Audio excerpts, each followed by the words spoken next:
Mesdames et messieurs, bonsoir à toutes et à tous. À la une de l'actualité internationale, la situation se complique mais dangereusement pour l'Occident et l'OTAN, plus particulièrement pour l'Ukraine. La Russie vient de lancer un avertissement très sérieux à l'OTAN et à l'Ukraine. L'Ukraine et ses alliés de façon globale. Et ce qu'il faut surtout dire, c'est que aujourd'hui, 8 juin 2025, au moment où la Russie vient de lancer son offensive sur la 5e région de l'Ukraine, il faut dire déjà que les autres régions sont déjà occupées. Comme vous pouvez le voir ici sur cette carte que vous voyez là, vous voyez par là, c'est la Russie. Et un peu à côté, vous avez Kharkiv. De l'autre côté en haut, vous avez Soumy. Et vous voyez le Donetsk qui est là. L'espace qui est en rouge, en couleur rose là, c'est le Donetsk. Donc tout ce qui est en rose, c'est ce que la Russie a eu à récupérer. Et les frappes récentes que la Russie a connues, c'est effectivement au niveau de Kharkiv, de Soumy. Et puis, vous voyez un peu plus en bas, il y a la Crimée qui a été annexée depuis 2014. Alors, ça c'est le territoire ukrainien. Regardez Kiev juste quelque part là. Et donc, cette bande bleue que vous voyez là, c'est le fleuve qu'on appelle le Dniepr. Il vous souviendra que chaque fois que nous sommes en vidéoconférence, lorsque je rappelle, lorsque je donne le bilan des 24 heures, je vous dis toujours, le groupement du centre a fait tel, le groupement du nord a fait tel, mais surtout le groupement du Dniepr a fait tel bilan.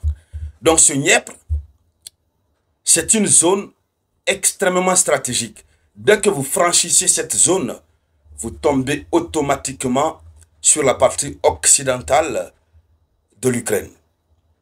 Et cette avancée que la Russie vient d'enclencher, c'est une avancée très dure pour l'Ukraine.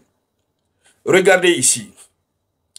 La région que la Russie cherche à conquérir, c'est le Dniepro. On écrit Dniepropetrovsk, qui est dans la bande jaune. C'est cette région-là que la Russie a entamé sa conquête. Donc, voyez-vous, c'est tout à fait le milieu de l'Ukraine. Soumy est bombardé régulièrement. Kharkiv est bombardé et presque récupéré. Et presque récupéré. Et finalement, la Russie traverse le Dniepr. La Russie tombe sur le Dniepro. Et donc, l'Ukraine va être divisée en deux totalement. On aura ces deux blocs. Une grande partie qui appartiendra à la Russie et une autre très grande partie qui sera sous le contrôle de Volodymyr Zelensky. À partir de là déjà, la Russie remporte la victoire, une victoire inédite. Et regardez tout à fait au fond, derrière Kiev, au fond, à la limite de l'Ukraine, c'est cette petite partie que le vice-président du Conseil de sécurité russe avait annoncé comme étant une toute petite partie, une toute petite bande qui restera à l'Ukraine.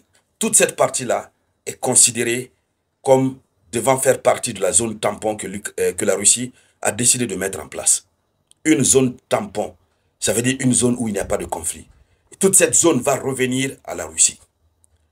Dames et messieurs, lorsque je vous dis nous sommes dans le redémarrage du conflit, il faut dire que durant tous ces 3 ans, la Russie était juste là où vous êtes en train de voir en rose et tentait parfois d'aller à Kharkiv, Soumy. Mais à l'heure où nous sommes en train de parler, les lignes de défense au niveau de Soumy, au niveau de Kharkiv, se sont effondrées. La Russie a presque récupéré ce territoire. Et c'est pourquoi la Russie a jugé nécessaire d'ouvrir un autre front, de rentrer sur le Dniepro. Et, comme si cette rentrée ne suffisait pas, le vice-président du Conseil de sécurité russe, Dmitry Medvedev, qui est un ancien chef d'État, il est ancien président russe, il a été Premier ministre. Aujourd'hui, il est le numéro 2 du Conseil de sécurité russe. Et qui parle du Conseil de sécurité russe, vous savez déjà, le Conseil de sécurité décide du sort de la sécurité de la Russie. Alors, qu'est-ce qu'il dit?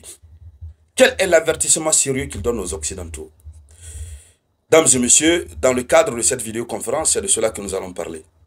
Mais avant de continuer, il faut partager cette vidéoconférence au maximum. Mettez beaucoup de likes Oui, beaucoup de likes, c'est ce qui m'encourage à continuer.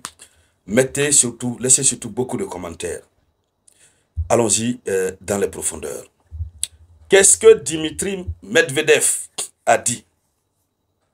Alors, pendant que l'armée russe a annoncé aujourd'hui qu'elle a commencé la nouvelle offensive sur Dnipro, ce monsieur, Dimitri Medvedev, il a qualifié l'avancée des troupes russes dans la région de Dnipro de preuve. Il dit que c'est la preuve que l'Ukraine et ses alliés occidentaux ont ignoré les avertissements de Moscou. Moscou avait averti à plusieurs reprises, mais ils ont ignoré. Ils ont décidé volontairement d'ignorer. Alors, selon Dimitri Medvedev, Kiev n'a pas voulu reconnaître la réalité lors des contacts diplomatiques. C'est-à-dire ce qui se passe sur le terrain. La Russie est en position de force. L'Ukraine devrait reconnaître ça et accepter qu'un accord soit signé. Mais l'Ukraine a écouté les Keir Starmer. L'Ukraine a écouté les Emmanuel Macron. C'est-à-dire le gang de la poudre blanche. Il a mis son cœur à un niveau supérieur. Et puis, finalement, c'est autre chose. Donc, il dit ceci. Il dit c'est maintenant que l'armée russe qui la façonne sur le terrain de bataille. Concrètement, il dit quoi? Il dit ceux qui refusent de reconnaître les réalités de la guerre lors des négociations se heurteront à de nouvelles réalités sur le terrain. Terminé. Alors, il a fait cet écrit sur Telegram. Il veut dire quoi concrètement? Ceux qui refusent de reconnaître la réalité de la guerre lors des négociations vont se heurter, vont reconnaître la réalité sur le terrain. Autrement dit, tant que l'Ukraine et ses fameux alliés refusent de reconnaître les réalités du terrain, refusent de constater que la Russie a une longueur d'avance sur eux sur le terrain, tant qu'ils refusent, la réalité du terrain va les rattraper parce que cela va pousser la Russie à continuer à consommer le territoire ukrainien, mais comme pas possible. Alors donc, pendant ce temps, le président Volodymyr Zelensky se met à pleurer. Il pleurniche. Il se plaint des partenaires occidentaux, notamment des Américains. Il dit que les Américains ont menti à propos des 20 000 missiles américains qui étaient en route pour l'Ukraine. Il dit oui, 20 000 missiles américains en route, mais pas pour l'Ukraine. Donc il affirme que les États-Unis n'avaient pas fourni 20 000 missiles qu'ils ont promis à l'Ukraine sous l'administration Biden. L'administration Trump poursuit son désengagement dans le conflit et sa réorientation vers le Proche-Orient. Donc il pleure, puisque ce redémarrage du conflit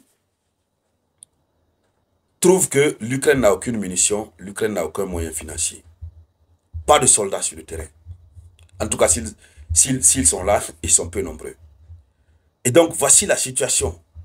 Ça veut dire que la déclaration que Dimitri Medvedev a eu à faire, ça veut dire que la Russie ira dans les profondeurs. Et donc, la profondeur avec laquelle la Russie ira va pousser l'Ukraine à se mettre à genoux pour demander les négociations. C'est ce que ça veut dire. Alors, dames et messieurs, voici la une de l'actualité. Merci de la partager au maximum. Je vous reviens tout à l'heure avec de nouvelles actualités. C'était la voix de votre